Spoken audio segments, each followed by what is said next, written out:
Good evening, Abend, Morgan. Today, we're discussing Moonshadow. Hello and welcome to Ink in the Eyes. What do you know, AC McCase? I looked up a few different covers when you told me you had purchased it. And that's all. And then you Nice. said that it had something to do with postmodernism. And then you said, Okay, well, don't steal my notes, so I didn't look you up just anything did. else. You just did. You had one rule going into this. Well, I have to listen to you. I don't know anything about postmodernism, what Well- it is, what it means. And you asked me what I knew, and I don't know anything else. Okay. Fair, I'm going to tell you. So, Moonshadow is a graphic novel collection, a series of comics that is now a collection written from 18, what the fuck am I talking about? 1985 to 1987. It's a limited series written by J.M. DeMatteis. So what makes it, what's the number for it to be a limited series versus a series that has ended? It's a good question. A limited series, my understanding of it, although this might not be accurate, is that a limited series is kind of planned. So it's an arc and a full story novel. So it's a series. So like It's a season it's that they plan to end the series after. Exactly. Yeah. So Adolescence was a limited series because they didn't want to do any. It's like literally just that capsule of this is what we're doing. Whereas something like Parks and Rec, it's to the whims of like, is it popular? Is it not popular? Oh, now we think we're going to kill it off and we're going to do this and that. So like, it's a bit more fluid, or sometimes it naturally concludes to a certain way. Superstore very much concludes. The last episode is very good, but it kind of concludes very quickly. I think it's obvious that it's being axed. So that would be a series, whereas a limited series is something that is like standalone created. Do you do a lot, because I think, and this could be just what we're exposed to out here, but it feels as if in England you do a lot more limited series. We do a lot And more that might be limited series. changes with like Netflix. I think there's a lot more actually, that American might limited series. change But Netflix. traditionally, Traditionally, like- we kill a series when it's popular, Oh. way earlier than America does. why would you? Yeah. Were you just being facetious with that comment? No, not at all. It's like a known thing. I don't know whether that's what they call it, but like Fawlty Towers, for example, is like 2 or 3 series, even though it's like a huge hit. Like you can look back in old, probably apart No. from Only Fools and Horses, but like a lot of British stuff is like 2-3 series, then it dies. Like Gavin and Stacey, like all of then they occasionally do episodes like special Christmas ones, but like it's a short run thing. Yeah. Okay. Motherland, but I know that Motherland was written by an Irish person, but I culturally,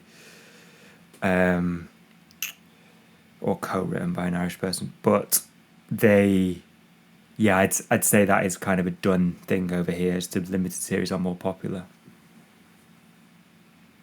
Yeah. Okay. You may continue your spiel. No, I enjoyed that question. It was good. I knew the answer to it, so I don't know why. I assume it's to do with like we just don't have that many channels. Like back in the day, we had BBC One, BBC Two, ITV, Channel 4. What happened to 3? ITV is Channel Is 3. 3? Yeah. Okay. So it's I not clearly really called never Channel had 3. a TV license when I was in England. It's ITV or Granada if you're from the northwest. Maybe it has different names for other places, but it's a Manchester company anyway. So like, Oh, okay. yeah, like Corrie and all these things, they're all Manchester. ITV Studios is in Salford, actually, not far from where I am. That's exciting. Knock on their door, ask for a job. Ask for a job. He gets a job, mate. So yes, I assume this is what it meant by limited series when I was doing the research is that this was a defined amount of work. Now, this whole body of work has been in the process of being made for about 10 years. So So much for a limited series. so much for a limited series. But like he was doing a lot of I mean the creation alone we'll get to in a bit, but it must have taken phenomenal amount of time to create. But he was also creating it and recreating it to publish. And so I think a lot of editing went into it and making it publishable. So I think he had the story very down. It wasn't like a Daredevil where it's like an ongoing thing or like a traditional comic. Like it was, he had it nailed down by the sound of things before it even came to being published.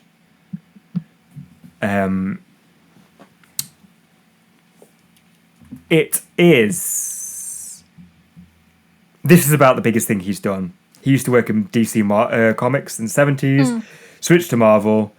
Strangely enough, here's a little tidbit of fact.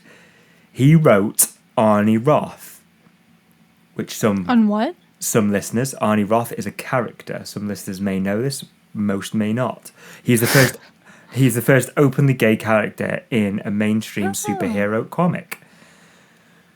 And he was seen as a very positive representation during the AIDS epidemic when a lot of homophobia was rife, basically. He was seen as quite a positive. He was friends with, I believe he was friends with Captain America. Oh. I think he was in that universe. It is illustrated by John J. Muth. Although illustrated is a strong word, it is painted. It is like done incredibly well. Like it is. The way you phrased that made it sound like Yeah, fair. you know, it's drawn, but Yeah, no. What I would say, I like. It's phenomenal. It's beautiful. He is an artist, basically. He's studied sculpture. He's won an Eisner Award. He's won the Society of Illustrators Gold Medal. What did he win the Eisner for? Was it a comic he did or an art project? Yes, actually. He was the Best Painter Multimedia Artist in 1995 for the Mysterious Play.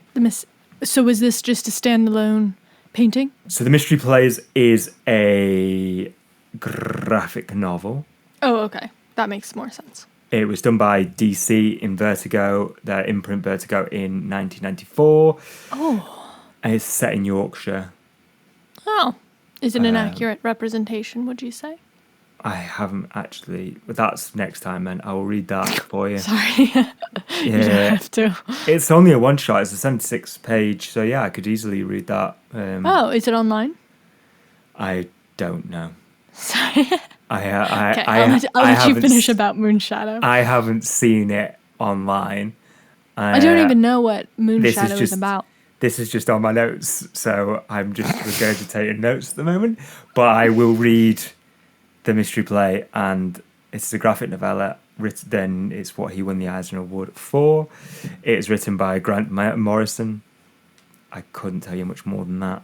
Other artists of Moonshadow are Kent Williams and George Pratt, who are also like just big in the industry guys. Are they fully illustrating stuff, or is there a colorist, a letterer, or are they just doing different sections of the book? So it says it now includes, it says on the back of the book, it says like now includes contributions from Kent Williams, Kevin Nolan and George Platt, but all the originals I think were done by... Oh, so they've added stuff for this. So basically, I'm going to jump ahead a little bit. This was originally done by DC, but the book that I have now is Dark Horse. So I imagine Dark Horse bought it at some point. This is a new edition that I have. But Dark Horse will have bought it, and perhaps they would have brought other artists that originally did like side bits, but have now, like maybe they did some of the painting or some of the illustrations. I couldn't tell you exactly. But yeah, the head illustrator, the head artist is John J. Muth. Now, give me a plot summary of Moonshadow, Please. Please.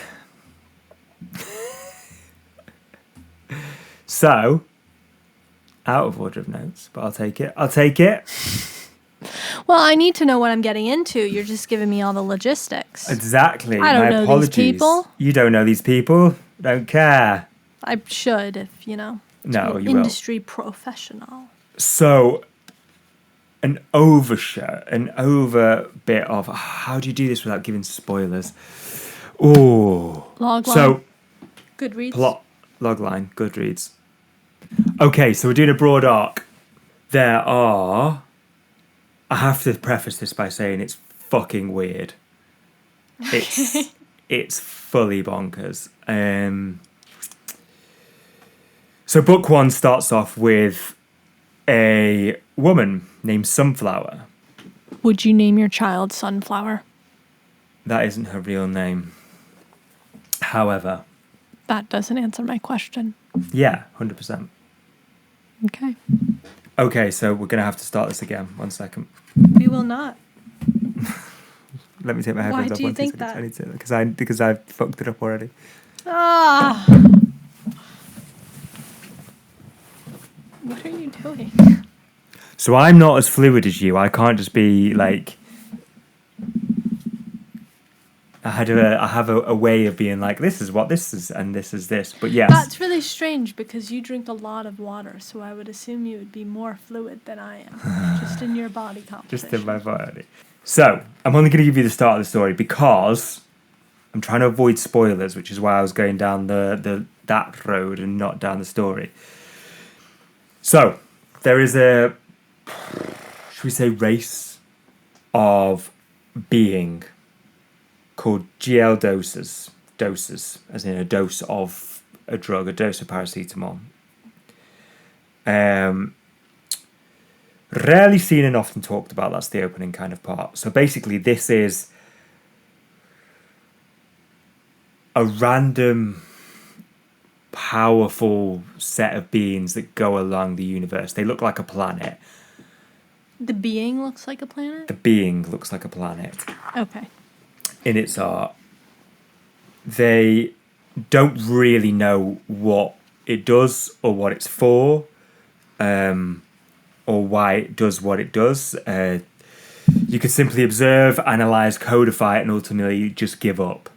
So the why of its actions. So it would save one planet and then it would set a plague on another planet. Are you It would steal following? random people. This is literally the opening. So it's like a planet that's... Is this important to the Sentient. narrative? Oh, very important to the narrative. Okay. So it's So- important that you get your head around this quickly. Not quickly as in like patronising, but I mean like when you're reading the book, you need to kind of get into this. Okay. Not you, Thank Ace you for the McAlpine. Get rid of it quickly, come on! Okay, so it's like a sentient planet traveling to other planets and just doing nonsense. And you're Doing following nonsense this planet. things. Yeah. So at the Okay. start, you kind of follow it, and it talks about like what it does and why it does it, and it's some people praise it, some people hate it, some people try and work out what it's doing. There's a philosopher who was trying to work out, and he says that it's everything, that its motivation is down to whim, and then it gets stolen. He gets stolen. So Oh. this is important. That Because- doesn't seem like a whim. It doesn't. But on one such whim, it creates this thing called a zoo, which isn't really a zoo, but it's a collection. It's like a menagerie, you'd probably call it, would be a better Okay. word. It's called a zoo in the book, but it's better to think of it as a menagerie. Like, it's not for public viewing. It is just species that G1 doses has collected. GL doses, Okay. sorry. Now, is this GL doses, like, are there multiple of them, or is there just the one? I believe there's multiple of them, yes. But we're just following the one. You're following one in a bit because he becomes Okay. important. So, enter Sunflower. Okay. So, She falls in love with it? no, but this is my first qualm with the piece, and this is written better than anything I've ever written before. So that's my preface to this. I'm not slating the piece. I'm just thinking about a character aloud, because to me, Sunflower is extremely one-dimensional, and I explained to you like her thing. She's a woman who grows up not very good house, but not necessarily a bad one. Anyway, she becomes a hippie, calls herself Sunflower. She drops her original name and calls herself Sunflower. She's called Sunflower throughout the entire rest of the books. It's easy to just call her that. One of the phrases which is really disparaging about her, and I'm like, God, this is quite cutting for an early character. But it was like she innocently accepted all the philosophies told to her. 1 week she was a Buddhist, the next week she was a hippie. She was against. She was a Marxist. She rallied for peace, and then Thursday she was agitated for revolution. Oh. She was one step. She ended up in a commune in 1968, and Sunflower was one step shy of the abyss. And so I just think she's a bit like, oh, okay, that was a bit like, well, this is a cutting thing of what Yeah, she doesn't have any. a human woman She was can't in think this. for herself. Exactly, and I think a lot of the. When was this written again? This was written in 85 to 87. Well, a bit before, obviously, but it was published in 85, 87. Okay. Which is important later, and we'll come back to. Excuse me. Now, I don't know if you'll know this, but Go on. in the 80s, did they have a negative view of the 60s hippies culture? That is a good question. So, And it really, I guess, more depends on the author's viewpoint yeah, more than like culturally. I think they had. This is broad strokes, and people will be angry at me making broad strokes. I think they had a less romanticized vision of it than we do, simply because it was their parents. And so you'd be like, Oh, okay. I was you're- going to say 80s is a little bit more conservative too. yeah, like, in 80s is a terms lot. of, like, Yeah, that was free- the kind of Hegel's, the philosopher Hegel, when he says that there's a. I don't. It basically says that the world's in a pendulum, so it swings one way and swings back. Yes, So yeah, yes. you see at the 80s is like that mega conservative, the Reagan, the Thatcher. Right. So I think they had less time because they were like, well, our parents are just fucking around, and now we have to make all the money to support them, kind of vibe. Yeah. Okay. I think this is again sweeping, most people romanticize their grandparents generation, but don't like their parents' generation. I can say that for I don't me and my group. think that happens anymore because people Really? are angry at boomers. I suppose, yeah, for you it's younger, isn't it? So yeah. Whereas my grandparents were like the war years, so it was like, Oh, the greatest generation? yeah. I mean, That's yeah. a bit full of them to name themselves that. We didn't call them that. That's a more Americanism, but they were all Oh. like, we called it like the Blitz spirit. It was like everybody's in it Oh, together. that's nicer. But we It was didn't total have a blitz. horseshit. Like they were all like robbing during blitzes and stuff like that. Were There's they a lot really? of mate. There's a lot of like sanitized history of like what people were like. Of course, because you're getting bombed. During war, you're rationed. Like you're. I mean, that makes sense, but then you always see movies where people during blackouts and stuff go full purge mode, but then you hear people be like, "Oh, it wouldn't actually be like that." Yeah, I Like mean, it in wasn't hurricanes like and the stuff? purge or something. Yeah. Oh yeah, I mean, I don't think people are out murdering, but like in like hurricane disasters, they say there's actually a surprising. I mean, there's not a lot of people there because they all leave, and I guess the more high-strung people, for lack of a better term, like anyone who's like looking for trouble, Yeah. probably leaves. Yeah. I read a really fascinating. But they don't really Like- rob each other. Yeah. Yeah, a really fascinating thing about Katrina, and it was about Mm-hmm. the Superdome. I don't know, one yeah. of the sports halls where people were, the stadiums where people were staying, and it was total bollocks what the news was saying, that gangs are running and running rampant and all these things. And like statistically bollocks, like one person died and they died of old age. Like I don't think there was any kind of sexual crimes as far as I know, whereas it was reported as like it was a complete rape den. It was go back to like it was awful. So much so that they had to take rescue crews off rescuing people to police. And now they're kind of looking at it, which, have been like, there was no one to police. And like 11 people were shot by vigilantes and killed by vigilantes just off the bat. I'll let you work out what race the perpetrator and the victim was. But, I'm sure you can work that one out fairly fast. But yeah, it was really fascinating because all we got in Britain was like Katrina happened, and then we got the negative view of it, of being like, oh, we're 48 hours away from society collapsing. And that's really strange that it's like the exact opposite of. Yeah, it just is. Now that's not to say that people didn't go robbing and people didn't do horrendous things. I'm sure there's a little bit of that. But like the actual growth of it was like people checking on each other, people giving a shit, people like, I think the one thing that was stolen most was things like baby formula, nappies, like first aid kits, like stuff that you're like, well, if it's there, I'm going to take it because I'm dying. Yeah. So yeah, like fair fucks on that one. Like, yeah, I'm not going to charge anybody with stealing baby formula in a hurricane. Like, come on. I lived through Katrina, but I was too young, I think, to fully be aware of what was really happening. You would have got it, wouldn't you, in Florida? Yeah.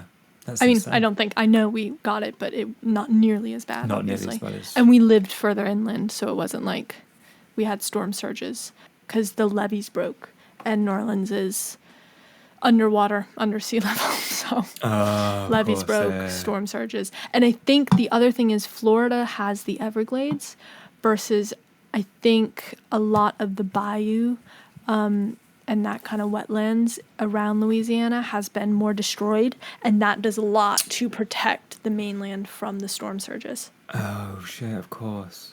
Yeah. There's a really interesting thing with it's by no means the same, but there's a part of close to Sheffield towards here, which is a part of North England, where deforestation happened, and it obviously there isn't a part of the UK that isn't touched by man's hand. Like it's all been deforested and then rebuilt and farms and what have you.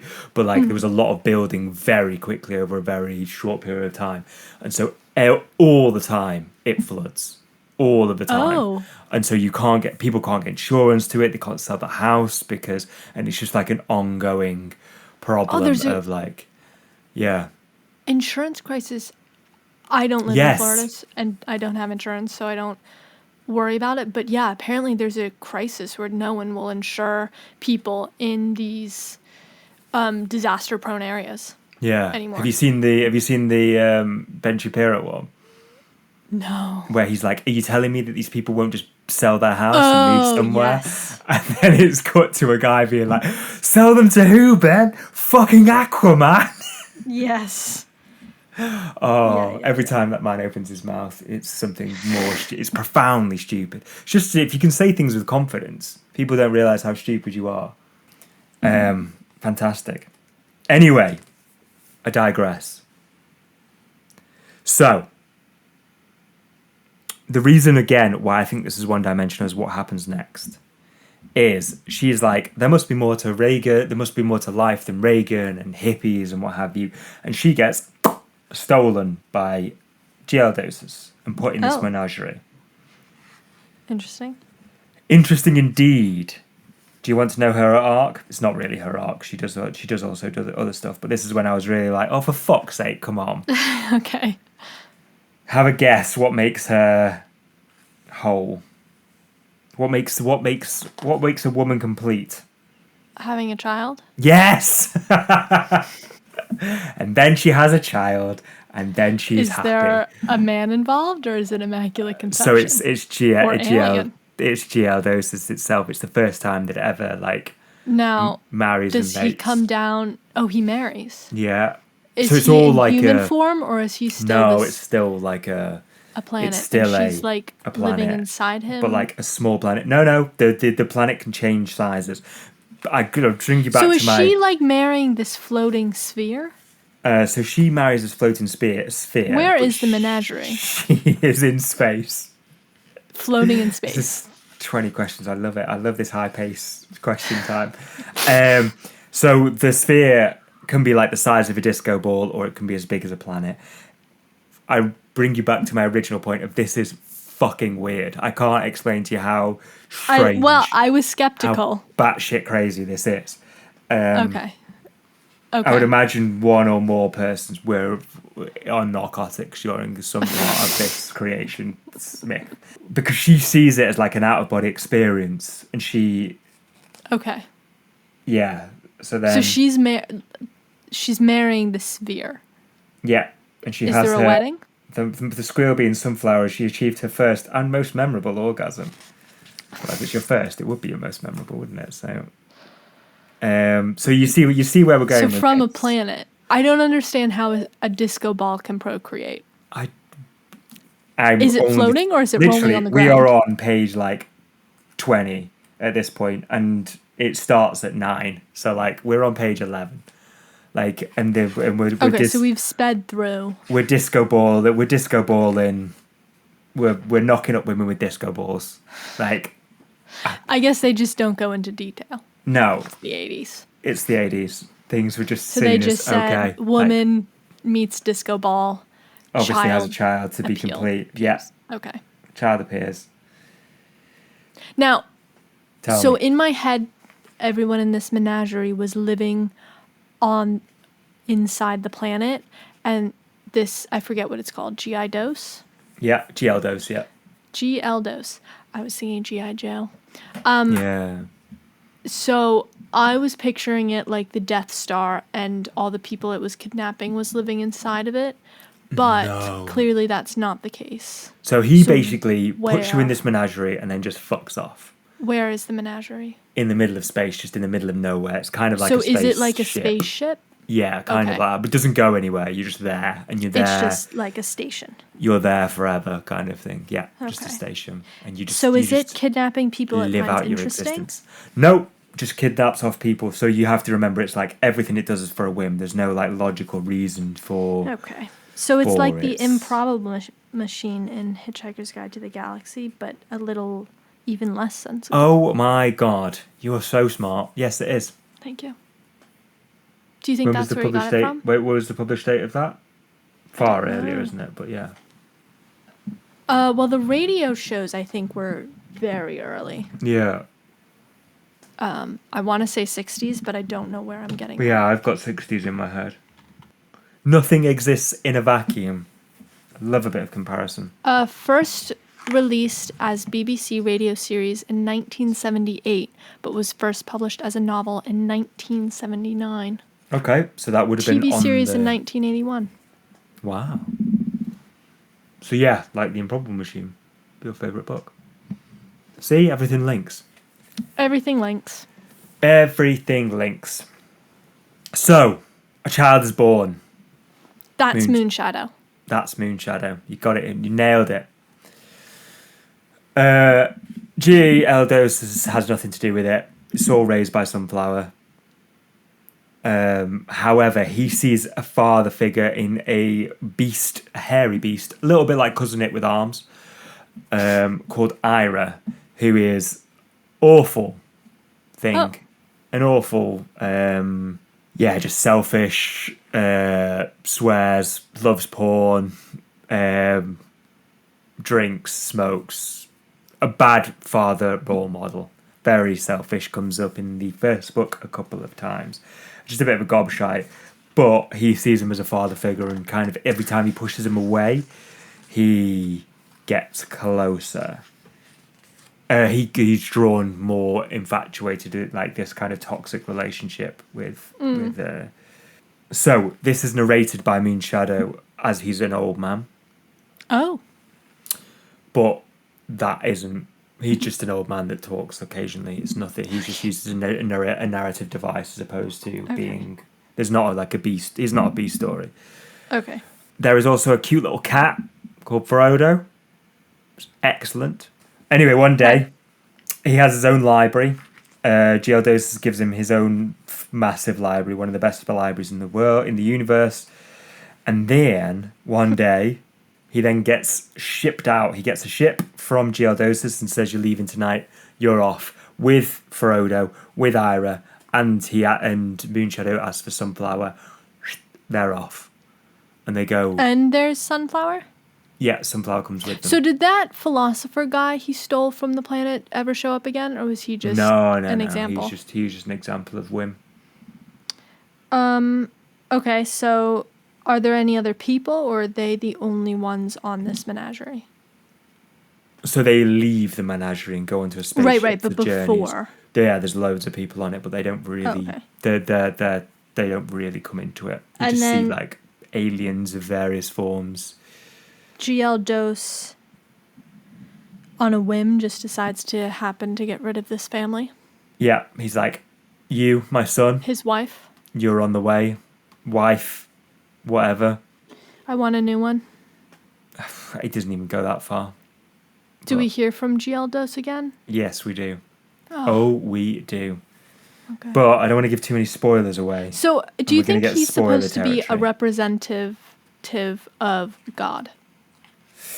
I don't know whether he's supposed to be a god or whether it's like an archetypical father figure of like distance, and you see them as all powerful, but actually they're kind of disinterested and a bit distant. Okay.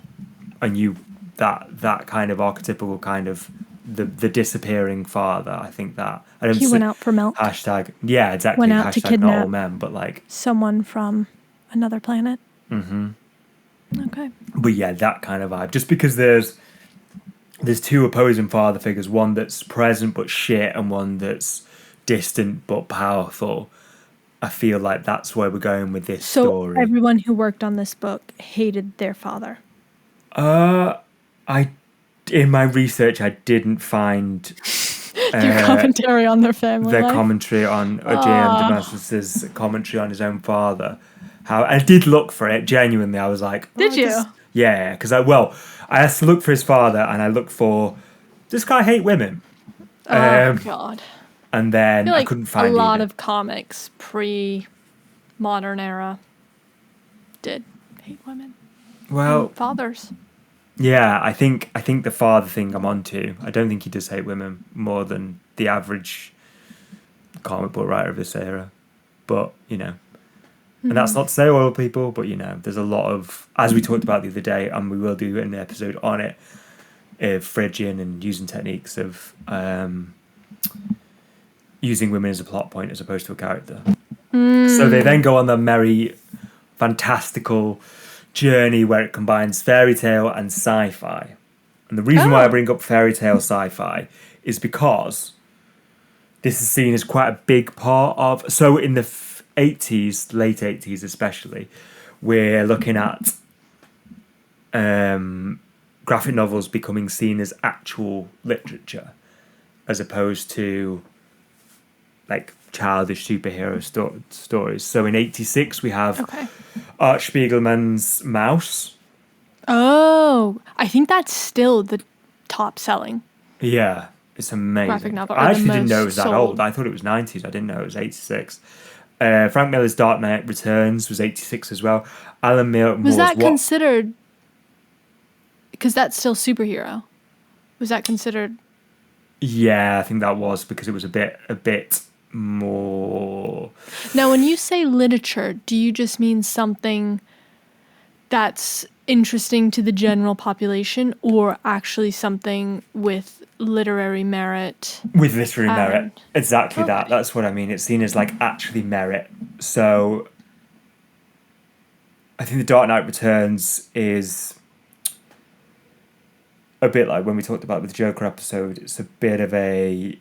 It didn't need to be as good as it was, if that makes sense. Like there's a lot of good storytelling in it. There's a lot of broader storytelling in it, which is very influential to later pieces. Okay. There's Alan Moore's Watchmen comes out in 86, 87, and then this obviously comes out in 85, 87. So you're looking at a lot of actual good stories as opposed to very formulaic comics. I think that was it. Is it was the change, or it was the peak of the change from formula to using it as a proper novel, an actual graphic novel, as opposed to a comic, a long comic. Okay. If that makes sense. Yes. Yeah. Yes. So these were actually like, there's actual character developments. They're 3D characters. They're like good, interesting stories. They're very well written. Whereas before, that kind of wasn't the case. Right. I do like, obviously, you will see examples of that, but that isn't the case for like, it isn't seen as like a real form Right. at this time. This is also the peak that Ace alluded to before, which is at the peak of postmodernism. Now, if like me, when you heard the term postmodernism, you thought, "Oh, fuck off." I did not. No, but I would have if I was listening to this and I was like, "Oh God, is he going to bang on about postmodernism?" I don't give a shit. I don't even know what it is. I'm going to tell you in very broad strokes and hopefully make it goddamn interesting. So, notes on postmodernism, and this is the Thank reason you. why it's interesting. This is Andy Warhol. Actually, it's Frida Kahlo. I'm using my Frida Kahlo book. That's Are interesting you? that you said, yeah. And I just Googled because I was recently in a lot of art galleries and I was like, I know I've read about postmodernism, but I can't bring it to mind. But that's because it's not my preferred genre of fine art and painting. I cannot stand Andy Warhol. Oh, okay. Okay. I just Googled and he came up. And then as soon as I saw that, I could immediately place it. Mm-hmm. Is he the one who did the giant balloon dogs? Jeff Mr. Koons. Art Expert. Oh, who is this? Melting Clocks. That was Dali, wasn't it? Yes, Dali. Yeah. Is he postmodernism? Yeah, so Dali would be surrealist elements, postmodernist elements mixed with surrealism, but he's a surrealist at heart. Okay, I believe so he would call surrealism his is different from postmodernism. Yeah, I think they came around the same time. Okay, I like But surrealism early, more actually. I think than- surrealism starts in the 20s, whereas postmodernism is kind of post-war 60s to 90s, basically.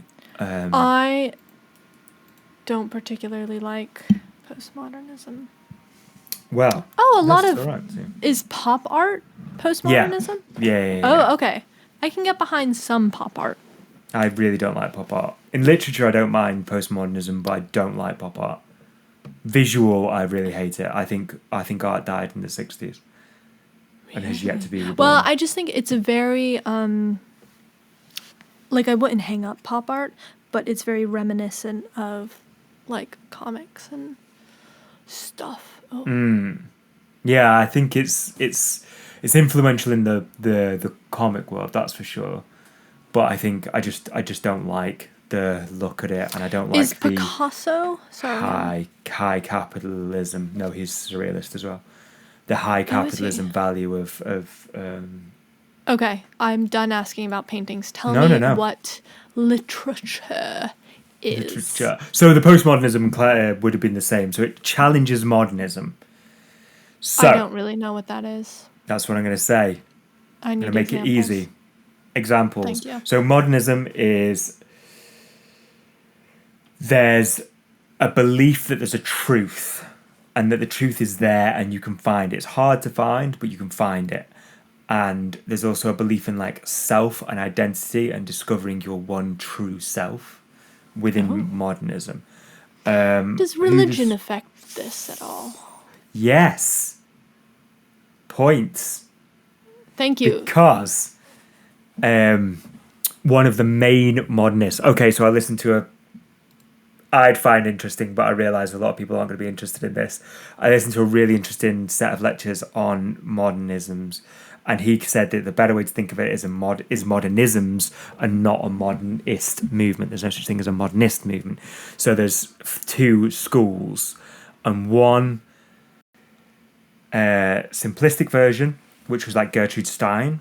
And then the other one, the other version is T.S. Eliot's The Wasteland and the James Joyce would be another type of modernism. So you had these two varying forms of modernist movements. So Gertrude Stein, what was her version? It's all very basic, I believe. It's all like saying what shouldn't be there. And she has a lot of theories on the full stop, if I remember correctly. And then T.S. Eliot was postmodernism? No, he was modernist. They were both modernist. Oh, Gertrude Stein, T.S. Eliot, James Joyce, they're all modernist. Yeah, they're all modernist. Oh, yeah. Gotcha. Okay. And Okay, so that makes more sense. The postmodernist movement Yes. was kind of designed to challenge that idea. So it looks at it challenges the idea that there's no one stable truth. There's no one coherent self, and there's no authoritative way of telling the world. So like you'd be very, I suppose at the moment a lot of what we grew up with, what I would subscribe to, is postmodernist. Give me some authors. Now, while you're getting a list of authors for me, when you say postmodernisms, do you mean the different authors and their style of postmodernism, or do you mean there's slightly different veins of the movement? So I think there is one, I mean, there'll be more than one version of postmodern, but the main one is the lectures that I was listening to, they talked more about, there was two modernists. So like post-war, you've got all this trauma, you've got a broken Europe, America is on the rise, a lot of these things are happening as well. And the reason why I said points for religion is because T.S. Eliot starts from being a mid-Atlantic philosopher in Oxford and then goes on to be a Christian. No, shit, is it the other way around? No, he becomes a Christian at the end. So he has like this whole rebirth. And even he is against modernism at the end of it, even though he's like the start of... Oh, that's quite strange. Yeah. So Kurt Vonnegut, I don't know why I couldn't remember his fucking name. He is like the biggest one that you will know. Okay. Like Salman Rushdie, Atwood, they're all postmodernist in their maybe ideas. I do like postmodernism. You do like. I think writing. you do like writing, but probably not interesting. art. Yes, agree. Yeah. Oh, how funny! Because there's so like I would never attribute Margaret Atwood to Andy Warhol. To think they're both in. I know it's very different movements, but to consider them both postmodernism, that aesthetic is so different. Yeah, true. Whereas, like, even if you look at who's the guy who wrote Great Gatsby? Fitzgerald, isn't it? Yeah, like he had his writing, the art. It feels very Art Deco, if that makes sense. Yeah. So like the art it and has the that literature. aesthetic to it at the start. I think this is the reason why I don't really like Warhol. I don't subscribe to him being a good artist. Like his was fueled by the capitalist venture of art. Like a lot of I think a lot of the problems we have with art now come from that visual art problem of Jeff Koons. The idea that art has to be worth something, like a financial amount, is all dressed up in this broken society that we live in. Like if you go to a modern art gallery now and look at the art that's been done most recently. Yeah. Well, yeah, it no, I'm joking, it doesn't. It's not for me, and a lot of it doesn't make sense. Like even when you read the description, it doesn't. You know, it's like a string tied to an X. Yeah. And I have seen some modern art galleries that I do enjoy, but it's interesting because kind of the stuff that I don't like now and have criticisms of, and it's just not my style, is reminiscent of that Andy Warhol, like that color palette, that, like you said, tying it into the economy and capitalistic and criticizing something and trying to be overly profound with quite simplistic images. Yeah. I think it does feel like that's really affected how quote unquote modern art is done today. Is done and seen. Yeah, 100%. But it's the parts I don't like about it. Yeah, Stuff totally. It's all that the has worst parts made the about it. most But impact. I don't really know. That's a lie. I have one of my best friends. He's a contrarian, so I don't actually know whether he likes modern art or he likes modern art because I don't like modern art. Like, if he had another group of friends, I don't think he'd be like such a fan of modern. He's just literally like the most contrarian. If he's listening to this, he'll know exactly I'm talking to. Talking about him as well. He is just a full blown contrarian, and is like, yeah, he loves it because I hate it, I think. But we've been through so many galleries together, and he's like, look at this is this, and he'll be talking to me about it, but all in my head, all I can hear is like, doo, like absolute nonsense coming out here. Yeah, I like a lot. Me. Go on, Go ahead. sorry. No. No, No. You say. I was just about to say I like a lot of like the ones with meaning. There's a lot of political ones, especially in like post-colonial, which is a totally different thing. That's not postmodernism, but no, or modernist, but like post-colonial art is different because that has a political movement of like, you used to subjugate us and now we have something to say, whereas I don't think that works for like England, America, France, blah blah blah. Europa. Carry on, sorry. You complained. You were saying how much you dislike modern art one time to me, and then about a year later, Oh shit. you turned to me and you said, "You look like someone who'd really like modern art." I went, "Are you trying to insult me?" And you were so genuinely surprised by that reaction. I was like, "You just turned to me and said, 'Here's this thing I've complained about and hated.' You seem like you'd be into You'd that." seem like you'd be into that. Yeah. Yeah, it was a compliment. I didn't mean it as an insult. I remember Yeah, I it know. clearly. Like I didn't mean the it as an genuine insult. surprise But yeah, I do remember afterwards. saying that. I'm being like, oh, fuck. Yeah, my apologies. No, I was just. It So wasn't an confused. insult. Yeah, I can never tell, you know?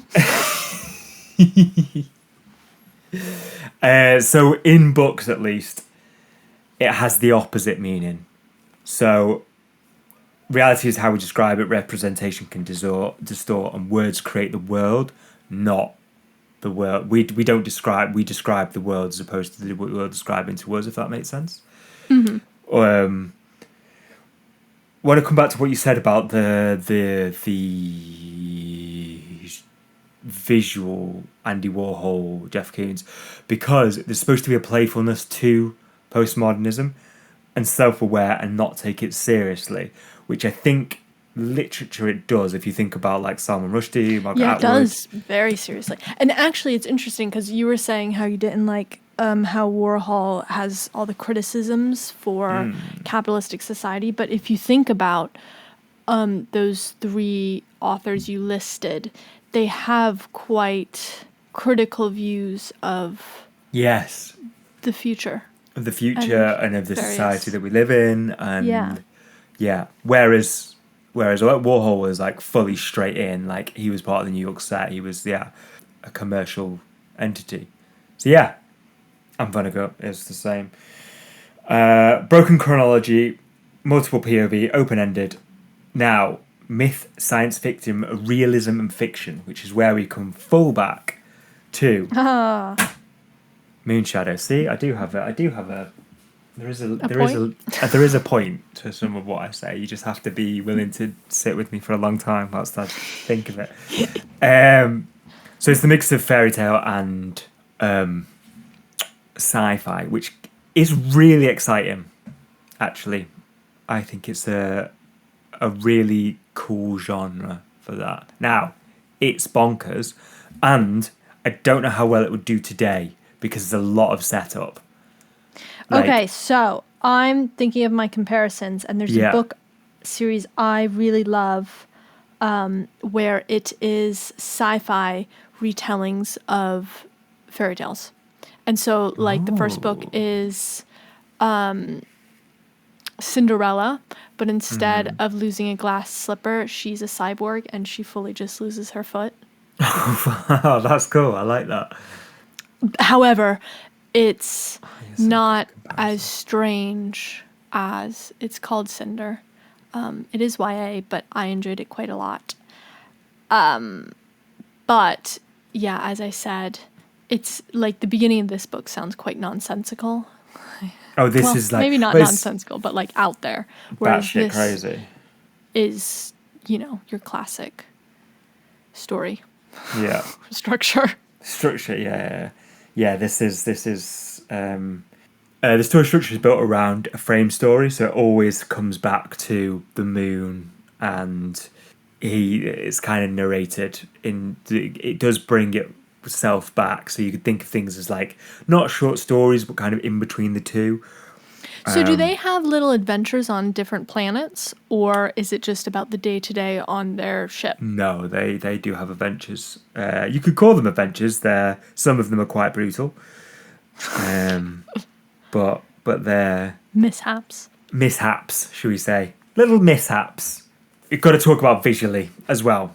This is the first painted American comic book. Oh, who else was painting before us? I knew you were gonna ask me that. This will come of no surprise to you, but it's been used in manga for a long time.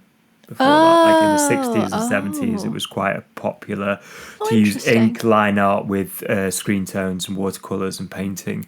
But it was also used in Italian comics. Was that in black and white then? And in France. France was what I was going to guess. Really? I would have guessed. Yeah, I suppose France is quite big for comics as well. But yeah, it is. What did you ask me? Sorry. No, it was. It was in color. Oh, okay. Because the only manga oh god, I've ever seen has been black and white. I know they do it in color, but I guess I don't associate it with that watercolor look. So Egot is a famous one, which is colored and painted. So beautifully painted, actually. I'm looking at it right now. So I've found that I don't like postmodernism painting, but I do like postmodernism writing. So can we do a comic book made in the Impressionist era? Because Yes. I like Impressionist painting. Have you seen the Disney Need to see and if Dali I like one? Impressionist writing. Oh, that's surrealist writing. Not surrealist, Impressionist. Impressionist. We were talking about surrealist first earlier, though. I know, but I like Impressionism. Okay. Oh. Paintings. Try and find I don't, some. but I don't know what writing was done in that era, and I don't think I'd like it. Because it was, 1800s. What do they have to say? What do they No have cell to say? phones. I What read do a really I care? good. What was the really good book I read? You've got a better memory than me. What's the really good book I read from the 1800s? The Purple Land. I read that recently. Very good. Purple Land. You have to stick with it because a lot of the things that I read in Goodreads was like, this is horrible, this is British colonialism, like this is shit.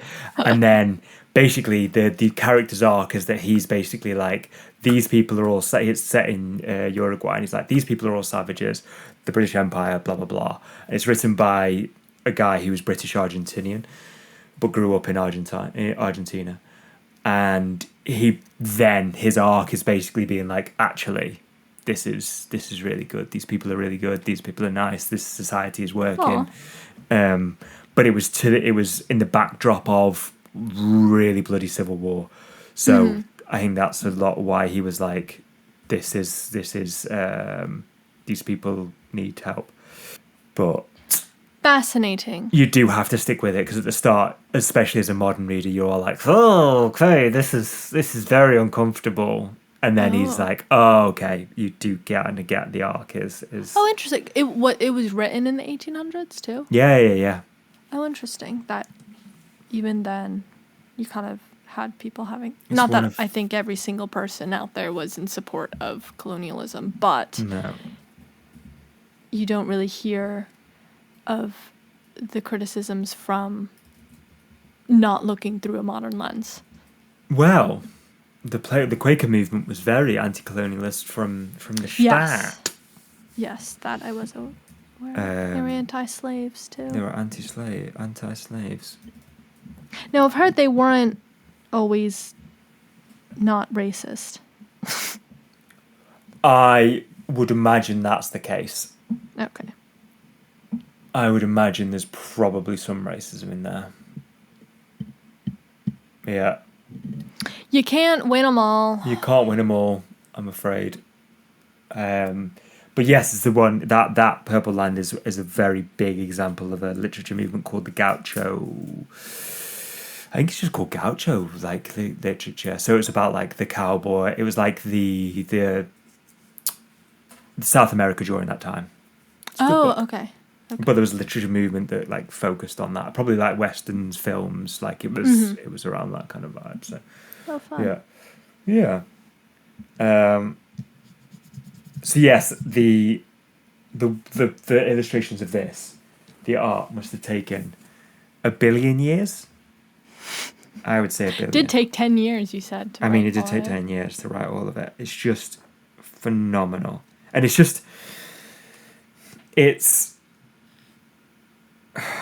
not phenomenal in like a kind of Renaissance painting. It's phenomenal in like how to capture insanity. Like I'm so curious to see this book now.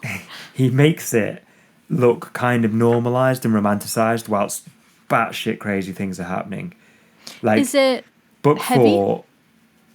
Like when you read it, do you feel quite heavy? Yeah. It starts off. Yeah, it's quite. I wouldn't say a difficult read, but it's not a light, happy read. A light, happy read. But then, yeah, kind of has that. Because I think it's because of the art that you're like, oh, well, I'm going to carry on going with this because you can see and feel vile things, and it can make you feel very isolated. But you're not really selling it. It is still very pretty. Do you know what I mean? Okay. Well, I mean, The Moonshadow, book 4, Hooves of Wit and Wrath, chapter 1. It's a pile of skulls and bones, and Moonshadow as a boy and as a child, and it says once upon a time. And then you go on to it, and it's just a really nice, which is probably an awful part of it. Like they're in prison, I can see that here. But yeah, it's I would recommend. So is it the story of him growing up? Is that the arc across the 10 books? I can't tell you that. Oh, okay. There's no more spoilers. I've already given too many spoilers of what book 1 is, but like. But what's the journey? What's the goal? What's the overarching? His journey. So it is like him growing up. Yeah, go on then. Yeah. Okay. Yeah, it is. All right. I don't know if I'm convinced, but I'll take you. It's not. It's a coming of age story, definitely. Okay. That was what the question was. Yeah. I'll cede to that. That you can read on Goodreads. That's not spoiling. Yeah. There's Any final notes you didn't cover? There's a lot of. There's a lot of like.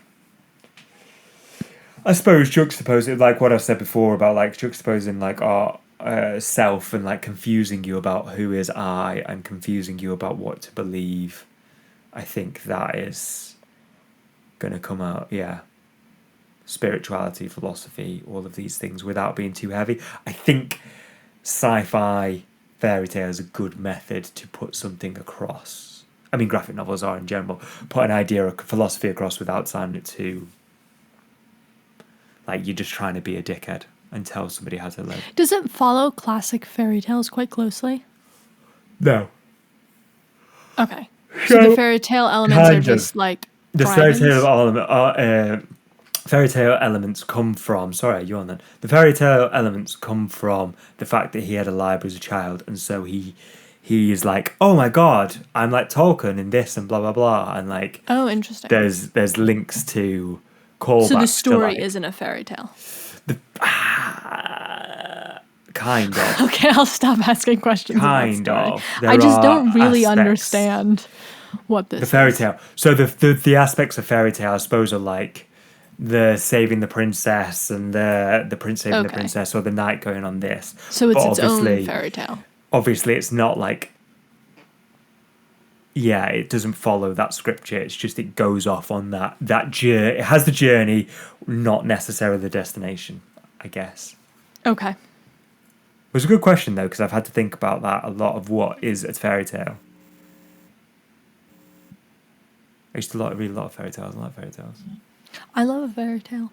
Like when I was older, I read a lot of fairy tales. The name comes from. Do you want to guess? The child's name? Where does the child's name come from? He was born in the shadow of his father. Nope. Like, where did the author get that name from? It's the opposite of sunflower. You're a genius. No, that isn't why. But No. there must be a link in there somewhere that I hadn't thought about because you're smarter than me. So upset with myself I didn't see that as well. Oh, really? Yeah. No, I'm not really upset with myself, but like, God, that was so obvious and I just did not see that. Fair. What were you going to say? So it's named after Moonshadow. It's in the Cat Stevens song. I don't know that. Well, It went over my head. listen to that song, and the title inspired this Story. story. Does it feel like No. the same aesthetic? The title inspired this title. I Okay. think it did inspire the story as well, but like not really. Okay. Just the whimsy of Cat Stevens, I suppose, inspired this story. Okay. Okay. That's Okay. fair. If you listen to his music, you'll be like, oh, okay, I get what you mean now. I have heard other Cat Stevens songs. Yeah. What is your comp? Well, I haven't really explained the plot to you, so you're going to have a struggle with this no, one. you haven't. I'm just going to say Cinder. Oh, yeah, you Lunar did say Cinder. Chronicles, Yeah, that was good. just because it's a similar genre. It is YA. It does not sound like this is YA. No, but this is a fairy tale for adults, it's called. I don't think there's a lot of fairy tale sci-fi mix in the modern era. Art of Chaos will be. We're not really fairy tale, but No, I suppose. No, fairy tale, yeah, I would probably say that works well as our genre. I'm trying to think of mine. yeah, that's my comp. That's a good comp. That's a very good comp.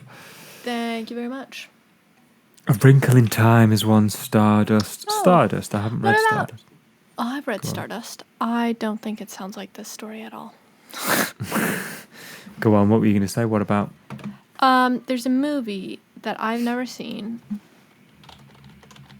The Never Ending Story. Oh my God, it does sound like they had a never-ending story. God, you're so I've good at never this seen game. it, but it feels like the vibe I get when I see any pictures from that. It doesn't feel like this, but it does feel like The Labyrinth.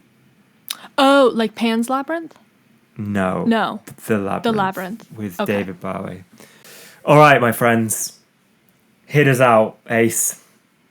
Thank you for listening to Ink in the Eyes, episode Moon Shadow. Thank you to Charles for leading us Shadow. through that strange journey. And don't forget to like and subscribe on whatever platform you may be currently hanging out on, plus any of the other ones we might be on. Thank very you. much for listening. And good luck. Nope, good night. Or good morning. night. It is night for me.